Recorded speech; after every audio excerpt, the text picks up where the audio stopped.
Here's how you can change name on Facebook. So doing this is pretty simple. You will have to just navigate to your profile section and change your name.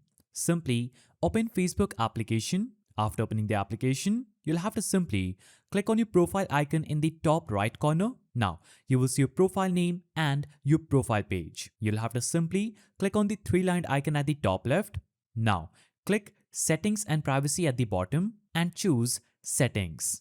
Once you click Settings, you'll be taken to this page where you'll have to click on Account Center at the top. So click See More in the Account Center. Now, you'll be taken to this page. On this page, simply click the option that is at the top, Profiles and Personal Details.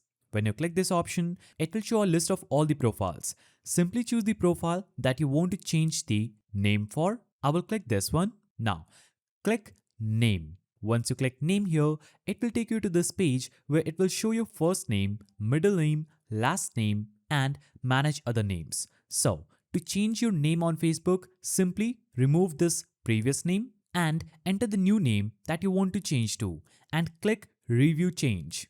After you do this, you'll have to simply click Save Changes. Now, once you click this, your name will be changed on your Facebook profile. As you can see, when I get back to my profile, my name will change from this to this. So that is how you change name on Facebook. If you found this guide helpful, please don't forget to give it a thumbs up and thanks for watching.